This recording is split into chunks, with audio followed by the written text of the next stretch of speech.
नमस्कार, मेरो युट्युब च्यानलमा तपाईलाई स्वागत छ। म दैनिक रूपमा यसरी युट्युब मार्फत नेपाली भाषा र व्याकरणलाई अध्ययन गराउँदै आएको छु। यसै सिलसिलामा आज म अर्को एउटा नयाँ पाठ लिएर उपस्थित भइसकेको छु। यो भिडियो अन्तिमसम्म हेर्नुहोला र सब्स्क्राइब गर्नुभएको छैन भने सब्स्क्राइब गर्नुहोला।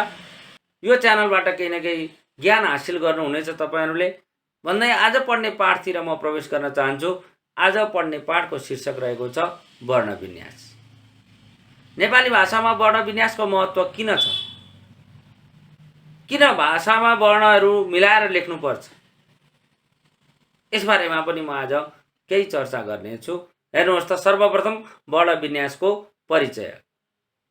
वर्णहरूको व्यवस्थित वा नियमबद्ध रखाइलाई वर्ण विन्यास भनिन्छ। वर्णहरूलाई व्यवस्थित रूपमा नियमसङ्गत रूपमा लेख्ने काम नै वर्ण विन्यास हो। वर्ण र लेख्य चिन्हहरूलाई व्याकरणिक नियमसङ्गत उपयुक्त तरिकाले प्रयोग गर्नु र शब्दकोशीय नियमलाई उचित तरिकाले पालना गर्नुलाई वर्ण विन्यास भनिन्छ। वर्ण विन्यासलाई अक्षर विन्यास, हिज्जे, वर्तनी यी आदि नामले पनि चिनाउन सकिन्छ। प्रत्येक भाषामा भाषिक व्यवस्थाका निम्ति विभिन्न किसिमका आफ्नै नियमहरूको प्रतिपादन गरिएको पाइन्छ। हरेक भाषाका नियमहरू आफ्नै हुन्छन्। हरेक भाषाका व्यवस्थाहरू आफ्नै हुन्छन्। त्यस्तै नेपाली भाषाको पनि आफ्नै नियम छ, आफ्नै व्यवस्था छ। त्यो व्यवस्थालाई हामीले प्रयोग गरेर नेपाली भाषालाई शुद्ध लेख्न सक्छौँ। भाषामा शुद्धताको किन आवश्यकता छ? किन भाषा शुद्ध लेख्नुपर्छ भन्दाखेरि भाषाको लेखनमा वर्ण विन्यासको अनुशासनलाई ध्यान पुर्याउनु पर्छ। यदि ध्यान पुर्याइएन भने, यदि भाषाको नियमलाई हामीले प्रयोग गरेनौँ भने एकातिर भाषिक अशुद्ध हुन्छ। भाषिक अशुद्ध भए के हुन्छ भन्दाखेरि अर्थको अनर्थ हुन्छ। कुनै एउटा शब्दले राम्रो अर्थ दिँदैछ, भाषिक व्यवस्थाको अनुशासनलाई पालना गरेनौँ भने त्यो शब्दले दिने अर्थ अनर्थ पनि हुन सक्छ। भने अर्कातिर लेखन पद्धतिलाई एकरूपता ल्याउनका लागि भाषिक नियमहरूको आवश्यकता हुन्छ। यदि भाषिक नियम थिएनन् भने कसैले लेखेको कुरा कसैले पनि बुझ्न सक्दैन। जसलाई जस्तो मन लाग्यो त्यस्तै लेख्न सक्छ। त्यसकारणले गर्दाखेरि भाषामा एकरूपता ल्याउन र शब्दले दिने अर्थको अनर्थ नलागोस् भनेर हामीले भाषाको नियम प्रयोग गर्नुपर्छ। अब नेपाली भाषाको कुरा गर्दाखेरि नेपाली भाषाको शब्दकोशमा तत्सम, तद्भव र आगन्तुक स्रोतका शब्दहरू रहेका छन्। तत्सम भनेको संस्कृतबाट जस्ताको तस्तै आएका, रूप परिवर्तन नभइकन आएका। तद्भव भनेको संस्कृतबाट रूप परिवर्तन भएर आएका र आगन्तुक भनेको नेपालमा बोलिने नेपाली र संस्कृत भाषा बाहेक अन्य भाषाहरू र विदेशी भाषाबाट आएका शब्दहरूलाई आगन्तुक शब्द भनिन्छ। यस्ता तत्सम, तद्भव र आगन्तुक शब्द सङ्ग्रहले नै हाम्रो नेपाली भाषाको शब्द ढुकुटी भरिएको छ। संस्कृत भाषाबाट आएका शब्दहरू संस्कृत शब्दहरूको वर्ण विन्यास अनुसारै लेख्नुपर्छ भने तद्भव र आगन्तुक शब्दहरूको वर्ण विन्यास चाहिँ आफ्नै किसिमको छ। नेपाली वर्ण विन्यास अनुसारको नियमलाई आधार बनाएर हामीले यी तद्भव र आगन्तुक शब्दहरूको वर्ण विन्यास प्रयोग गर्नुपर्ने हुन्छ। नेपाली भाषामा वर्ण विन्यास अन्तर्गत ह्रस्व दीर्घ सम्बन्धी नियमहरू, त्यसै गरी तालव्य, मूर्धन्य र दन्त्य स को प्रयोग, व र ओ को प्रयोग, य र ए को प्रयोग, री, ह्रस्व री र दीर्घ री को प्रयोग, छ, छे, छ, छ को प्रयोग, नयण नम को प्रयोग, शिरबिन्दु र चन्द्रबिन्दुको प्रयोग, हलन्त र अजन्त को प्रयोग। हलन्त भनेको अन्त्यमा खुट्टा काट्ने शब्दहरू, अजन्त भनेको खुट्टा नकाट्ने शब्दहरू। पदयोग र पदवियोग। तत्सम शब्दका सन्दर्भमा उपसर्ग र प्रत्यय सम्बन्धी नियम तथा विभिन्न लेख्य चिन्हहरूको नियम वर्ण विन्यास अन्तर्गत पर्दछन्। यी वर्ण विन्यास सम्बन्धी नियमहरू म दैनिक रूपमा चर्चा गर्दै जानेछु। आज हामी ह्रस्व सम्बन्धी नियमहरूको बारेमा चर्चा गर्दैछौँ। शब्दको सुरुमा, शब्दको बीचमा र शब्दको अन्त्यमा कस्ता कस्ता शब्दहरूमा ह्रस्व लेखिन्छन् ती बारेमा आज हामी यहाँ विस्तृत रूपमा चर्चा गर्दैछौँ। सर्वप्रथम हेर्नुहोस् त, शब्दको सुरुमा ह्रस्व हुने नियम। शब्दको सुरुमा कस्ता कस्ता शब्दहरूमा ह्रस्व लेख्नुपर्छ त्यसबारेमा आज हामी विस्तृत रूपमा चर्चा गर्दैछौँ। शब्दको सुरुमा ह्रस्व हुने नियम अन्तर्गतको पहिलो नियम रहेको छ बी, वी, सु, निर, निस, दुर, नि, दुस, उत, उप, कु। यी उपसर्गहरू हुन्। यी उपसर्ग लागेका शब्दहरूको सुरुमा ह्रस्व लेखिन्छ। जस्तै उदाहरण हेर्नुहोस्, बिसन्चो, बिजोर, बिरङ्गी, विकृति, विज्ञान, विदेश, सुमार्ग, सुपुत्र, सुविचार, निर्जन, निराशा, निरङ्कुश, दुर्जन, दुर्गन्ध, दुर्गम, निपात, निगम, नियोजन, दुष्कर्म, दुस्साहस, उत्सर्ग, उत्खनन, उल्लेख, उपमान, उपहार, उपदेश, कुविचार, कुकाट, कुकर्म, यी उपसर्ग लागेका शब्दहरू हामीले सुरुमा ह्रस्व लेख्नुपर्छ।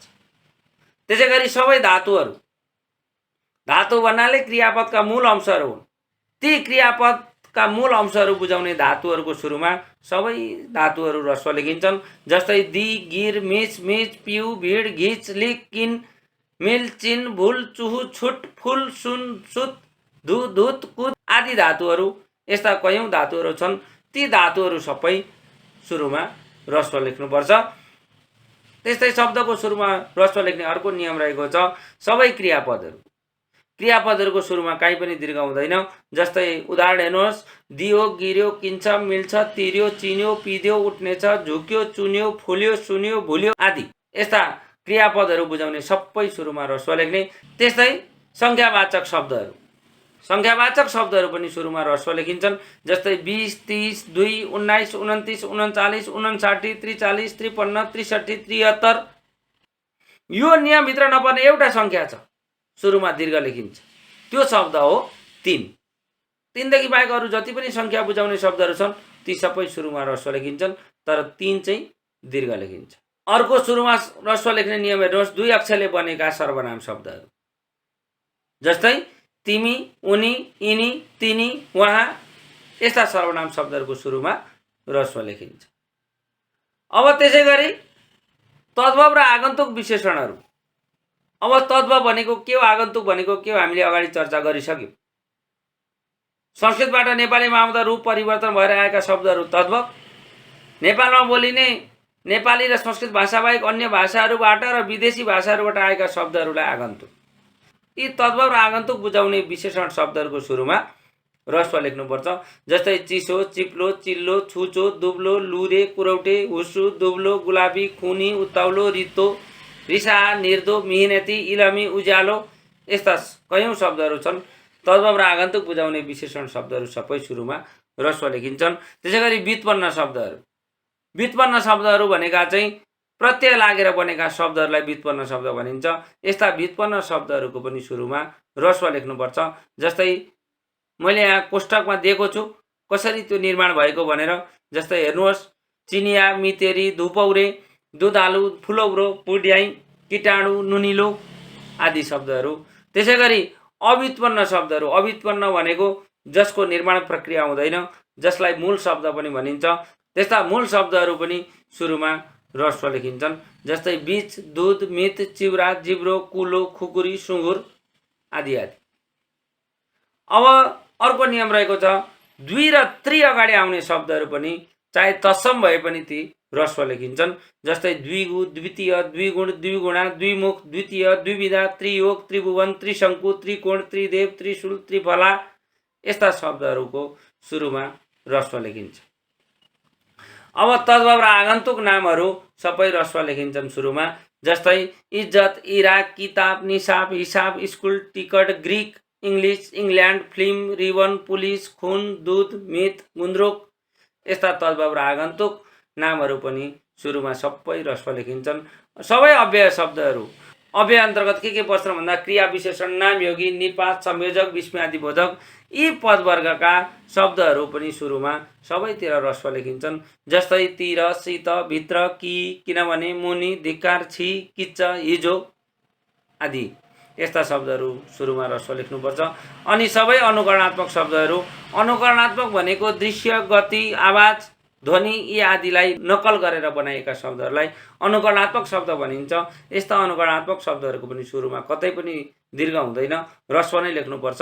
जस्तै किटिक, झिलिक, पिलिक, पिटिक, टिलपिल, भुसुक, मुसुक, लुसुक, कुटुक, कुपुकुपु, ङिच्च आदि यस्ता अनुकरणात्मक शब्दहरू पनि सबैतिर ह्रस्व लेख्ने सुरुमा। अर्को नियम रहेको छ नेपाली थर बुझाउने शब्दहरू। नेपाली थर बुझाउने जस्तै घिम्रे, गिरी, लिम्बू, शिवाकोटी, सुवेदी, सुनुवार यस्ता थर बुझाउने शब्दहरू पनि सुरुमा ह्रस्व लेखिन्छ। यसरी हामीले शब्दको सुरुमा कहाँ कहाँ ह्रस्व लेखिन्छ भन्ने नियमहरू यहाँ अध्ययन गऱ्यौँ। अब हामी शब्दको बिचमा ह्रस्व हुने नियम पढ्दैछौँ। अब शब्दको बिचमा चाहिँ कस्ता कस्ता शब्दहरूमा ह्रस्व लेख्ने भन्ने नियमहरू बारेमा चर्चा गर्दैछौँ। हेर्नुहोस् त, पहिलो नियम रहेको छ शब्दको बिचमा ह्रस्व लेख्ने। अति, अधि, अनु, अभि, परि, प्रति उपसर्ग लागेर बनेका शब्दहरूको बिचमा ह्रस्व लेख्नुपर्छ। जस्तै अतिरिक्त, अतिचार, अतिशय, अधिकार, अधिराज्य, अधिवेशन, अनुकरण, अनुक्रम, अनुदान, अभिनय, अभियान, अभियोग, परिभाषा, परिश्रमी, प्रतिगामी आदि यस्ता उपसर्ग लागेका शब्दहरूको बिचमा पनि ह्रस्व लेख्नुपर्ने रहेछ। दोस्रो नियम रहेको छ शब्दको बिचमा ह्रस्व लेख्ने। इक, इका, इत, इम, इमा, इष्ट, उक, ता, त्व यी प्रत्ययहरू हुन्। यी प्रत्यय लागेका शब्दहरूको पनि बिचमा ह्रस्व लेख्नुपर्छ। जस्तै उदाहरण हेर्नुहोस्, वैदिक, शैक्षिक, भाषिक, दैनिक, गायिका, लेखिका, वाचिका, रचित, पठित, कथित, अन्तिम, पश्चिम, अग्रिम, स्वर्णिम, महिमा, गरिमा, अणिमा, कनिष्ठ, वरिष्ठ, बलिष्ठ, जागरुक, भिक्षुक, भावुक, मित्रता, आज्ञाकारिता, कवित्व, मनुष्यत्व, स्थायित्व आदि यस्ता प्रत्यय लागेका शब्दहरू पनि हामीले बिचमा ह्रस्व लेख्नुपर्ने रहेछ। अब अर्को नियम रहेको छ शब्दको बिचमा ह्रस्व लेख्ने अव्युत्पन्न नामहरू। अव्युत्पन्न अघि पनि मैले बताइसकेँ, जसलाई मूल नाम पनि भनिन्छ, जसको निर्माण प्रक्रिया हुँदैन, त्यस्ता शब्दलाई अव्युत्पन्न शब्द भनिन्छ। जस्तै मानिस, मानिज, भतिज, दाइजो, कमिलो, बहिनी, मङ्सिर, गरिब, कुकुर, मुजुर, कपुर, पटुका, बाजुरा, साउन आदि यस्ता अव्युत्पन्न नामहरूको पनि बिचमा ह्रस्व लेख्नुपर्ने हुन्छ। अब व्युत्पन्न नामहरू, व्युत्पन्न भनेको प्रत्यय लागेर बनेका शब्दहरू। यी व्युत्पन्न नामहरू हामीले ह्रस्व लेख्नुपर्छ बिचमा। सम्धिनी, भरिया, हतियार, जहानिया, दतिउन, बिसाउनी आदि। अब त्यसै गरी आगन्तुक नामहरू। आगन्तुक भन्नाले नेपाली भाषा र संस्कृत भाषादेखि बाहेक अन्य सबै भाषाहरूबाट आएका शब्दहरू बिचमा कहीँ पनि दीर्घ लेखिँदैनन्। जस्तै यहाँ केही उदाहरणहरू दिएको छु। रेडियो, सिलिङ, तस्बिर, कमिटी, कानुन, मजदुर, हुकुम आदि यस्ता शब्दहरू बिचमा सबैतिर ह्रस्व लेखिन्छ। अर्को नियम रहेको छ पुल्लिङ्गीबाट स्त्रीलिङ्गी बनाइएका शब्दहरू बिचमा ह्रस्व लेखिन्छन्। जस्तै मैले यहाँ निर्माण प्रक्रिया पनि देखाएको छु, हेर्न सक्नुहुनेछ। थपिनी, कमिनी, कर्किनी, पापिनी, घरतिनी आदि बिचमा ह्रस्व लेख्ने। अर्को नियम रहेको छ सर्वनाम। सर्वनाम बिचमा ह्रस्व लेख्ने एउटै मात्र छ, त्यो हो हजुर। र विशेषण शब्दहरू पनि बिचमा ह्रस्व लेखिन्छन्। जस्तै अमिलो, हरियो, पोसिलो, कलिलो, हाजिर, झगडिया, खुकुलो, बाटुलो, बिटुलो, गाउँले, सुतुवा आदि यस्ता विशेषण शब्दहरू पनि बिचमा ह्रस्व हुन्छ। अब सबै क्रियापदहरू, अब पहिला इच्छार्थक क्रियापदहरू चाहिँ बिचमा दीर्घ लेखिन्थ्यो, तर अहिले त्यो नियम परिवर्तन भएर ह्रस्व लेख्ने नियम आइसकेको छ। त्यसकारणले गर्दाखेरि इच्छार्थक क्रियापदहरू पनि ह्रस्व लेखिन थालेका छन्। त्यो भएर सबै क्रियापदहरू बिचमा ह्रस्व लेखिन्छन्। जस्तै गरिरहन्छ, दिइसक्यो, गरिस्, गइछ, पढिनस्, पाउँछु, पठाउँछ, जाउन्, खाउन्, हिँडुन्, पढुन्, सुतुन् यस्ता क्रियापदहरू सबै बिचमा ह्रस्व लेखिन्छन्। त्यस्तै कर्मवाच्य र भाववाच्यका क्रियापदहरू पनि हामीले ह्रस्व लेख्नुपर्ने हुन्छ। सुतिन्छ, रोइयो, उठिनेछ, पढिन्छ, खाइन्छन्, लेखिँदैछन्, पस्किएका छन् आदि यस्ता कर्मवाच्य र भाववाच्य बुझाउने क्रियापद पनि बिचमा ह्रस्व लेख्नुपर्छ। अनि अव्यय शब्दहरू, अव्यय अन्तर्गत अघि हामीले चर्चा गरिसक्यौँ। क्रिया, विशेषण, नामयोगी, विस्मयादिबोधक, निपात र संयोजक बुझाउने शब्दहरू सबै बिचमा ह्रस्व लेखिन्छन्। जस्तै बाहिर, उहिले, अहिले, कहिले, नजिक, सामुन्ने, दिउँसो यहाँ मैले केही उदाहरण मात्र दिएको छु। यस्ता सबै शब्दहरू चाहिँ ह्रस्व लेखिन्छन्। अब अनुकरणात्मक शब्दहरूको पनि बिचमा ह्रस्व लेखिन्छ। अघि हामीले सुरुमा पनि ह्रस्व लेख्ने नियम पढिसकेका छौँ। यहाँ बिचमा पनि ह्रस्व लेखिन्छन्। जस्तै खुरुक्क, पुटुक्क, पुटुक्क, भुतुक्क, पिटिक्क, किटिक्क यस्ता अनुकरणात्मक शब्दहरू पनि सबै बिचमा ह्रस्व लेख्ने। अब इया, यहाँ, यार, इलो प्रत्यय लागेका शब्दहरू पनि बिचमा ह्रस्व लेखिन्छन्। जस्तै घटिया, झगडिया, चिनिया, सधियार, अंशियार, दरिलो, कसिलो, दुधिलो आदि। सङ्ख्यावाचक शब्दहरू बिचमा सबै ह्रस्व लेख्नुपर्छ। पहिला दीर्घ लेख्ने चलन थियो, अहिले यो नियम परिवर्तन भएर ह्रस्व लेख्ने नियम आएको छ। जस्तै 31, 41, 33, 29, 22, 44 आदि यी थिए हामीले शब्दको बीचमा ह्रस्व लेख्ने नियमहरू। अब शब्दको अन्त्यमा ह्रस्व हुने नियमहरू बारेमा चर्चा गर्दैछौँ। शब्दको अन्त्यमा ह्रस्व हुने नियमहरू के कस्ता रहेका छन् भन्दाखेरि हेर्नुहोस् त, पहिलो नियम पुल्लिङ्गी नाम र नाता बुझाउने शब्द। भाले जातिलाई बुझाउने नाम र भाले जातिका नाता बुझाउने शब्दहरू सबै ह्रस्व लेख्नुपर्छ। जस्तै नाति, पनाति, ज्वाइँ, पोइ, भाइ, दाइ, दाजु, बराजु, भिनाजु, बाबु, फुपाजु, गुरु, जेठाजु, बराजु आदि। अब यसमा केही शब्दहरू छन् यो नियमभित्र नपर्ने, विचार गर्नुहोस्। त्यस्ता नियमभित्र नपर्ने 4वटा शब्दहरू छन्। ती 4वटा शब्दहरू चाहिँ के हुन् भन्दाखेरि खसी, सम्धि, हात्ती, स्वामी। यी 4वटा शब्दहरू चाहिँ पुल्लिङ्गी हुँदै पनि हामीले अन्तिममा दीर्घ लेख्नुपर्छ र अरू जति पनि पुल्लिङ्गीवाचक नाम वा नाता बुझाउने शब्दहरू छन् त्यो सबै ह्रस्व लेखिन्छ। अब अर्को अन्त्यमा ह्रस्व हुने नियम छ उ अन्त्यमा आउने स्थानवाचक र निर्जीव नाम। यदि अन्त्यमा उ आयो र त्यो शब्दले स्थान बुझायो, निर्जीव नाम बुझायो भने त्यस्ता शब्दहरू चाहिँ ह्रस्व लेखिन्छन्। जस्तै गाउँ, ठाउँ, हिउँ, स्याउ, केराउ, मलेखु, बिउ, टेकु, घिउ, आलु आदि।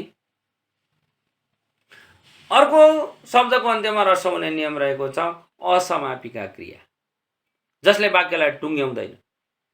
त्यस्ता क्रियालाई हामीले असमापिका क्रिया भन्छौँ। त्यस्ता असमापिका क्रिया बुझाउने सबै शब्दहरू अन्त्यमा ह्रस्व लेखिन्छन्। जस्तै बाहिरिनु, उक्लनु, ओर्लनु, हिँड्नु, भनिनु, गर्नु, पढ्नु, देख्नु आदि। यस्ता असमापिका क्रियाहरू अन्त्यमा ह्रस्व लेख्ने। अनि विध्यर्थक र स्त्रीलिङ्गी समापिका क्रियापददेखि बाहेकका अन्य क्रियापदहरू सबै ह्रस्व लेख्ने। जस्तै खान्छु, पढ्छु, लेख्छु, घुम्छु, गाउनेछु, खानेछु, हिँड्नेछु आदि। अर्को नियम रहेको छ शब्दको अन्त्यमा ह्रस्व लेख्ने मूल अव्यय। मूल अव्यय भन्ने बित्तिकै हामीले के बुझ्नुपर्छ भन्दाखेरि जसको बनोट हुँदैन, जसलाई हामीले टुक्राउन मिल्दैन, त्यस्ता अव्यय अन्तर्गत पर्ने शब्दहरू चाहिँ ह्रस्व लेखिन्छन्। जस्तै भोलि, पर्सि, अस्ति, अघि, पछि, मुनि, पनि, देखि, कि, छि, फेरि, बरु, वर्षेनी आदि। यस्ता शब्दहरू चाहिँ हामीले ह्रस्व लेख्नुपर्ने हुन्छ। अब आई, आई, याई, याई यस्ता प्रत्यय लागेर बनेका शब्दहरू चाहिँ अन्तिममा ह्रस्व लेखिन्छ। जस्तै बसाई, लेखाई, हिँडाई, मूर्ख्याई, बसाई, लडाई यस्ता आई, आई, याई, याई लागेर बनेका शब्दहरू अन्तिममा ह्रस्व लेख्नुपर्छ। अब अर्को अन्तिममा ह्रस्व लेख्ने नियम रहेको छ आरु, आलु, उ, एलु, तु यी प्रत्यय लागेर बनेका विशेषण शब्दहरू पनि अन्तिममा ह्रस्व लेखिन्छन्। जस्तै हटारु, सिकारु, मायालु, दयालु, यात्रु, बनेलु, घरेलु, फाल्तु, फाल्नु आदि। केही विभक्तिहरू पनि अन्तिममा ह्रस्व लेख्ने छन्। त्यस्ता विभक्तिहरूमध्ये देखि, लागि, निम्ति यी 3टा विभक्तिहरू चाहिँ हामीले अन्तिममा ह्रस्व लेख्छौँ। अब ती अन्त्यमा आउने सार्वनामिक शब्दहरू पनि हामीले ह्रस्व लेख्नुपर्छ। जस्तै यति, उति, कति, त्यति, जति आदि। यी ती अन्त्यमा आउने सार्वनामिक शब्दहरू हुन्। अब अर्को नियम रहेको छ शब्दको अन्त्यमा ह्रस्व हुने अलिकति लामो नियम छ। हेर्नुहोस् राम्ररी। ति, धि, नि, पि, कि, सि, टि, चि, णि, थि, धि, भि, मि, रि, लि, स्टि यी अन्त्यमा आउने केही तत्सम शब्दहरू पनि हामीले ह्रस्व लेख्नुपर्ने हुन्छ। जस्तै उदाहरण हेर्नुहोस्। नीति, कृति, गति, निधि, दधि, ध्वनि, अग्नि, लिपि, तथापि, कवि, छवि, रवि, ऋषि, कृषि, त्रुटि, कोटि, सची, मणि, पाणी, तिथि, सारथी, बुद्धि, सिद्धि, सुरभि, दुन्दुभि, नाभि, रश्मि, गिरी, अरि, अञ्जली, कली, सृष्टि, वृष्टि, दृष्टि, तुष्टि, सन्तुष्टि, पुष्टि आदि। यस्ता शब्दहरू चाहिँ हामीले तत्सम भए पनि संस्कृतका भए तापनि ह्रस्व लेख्नुपर्ने हुन्छ। यसरी आज हामीले शब्दको सुरुमा, शब्दको बीचमा, शब्दको अन्त्यमा कस्ता कस्ता नियमहरू लागेर कस्ता कस्ता शब्दहरू ह्रस्व लेख्नुपर्ने रहेछ भन्ने कुराको ज्ञान पायौँ। आगामी दिनमा पनि यस्तै ज्ञान लिन चाहनुहुन्छ भने यो मेरो च्यानललाई लाइक, सेयर र सब्सक्राइब गर्न नबिर्सनुहोला भन्दै आजको पाठबाट म बिदा हुन चाहन्छु। हस्त, नमस्कार, शुभ दिन।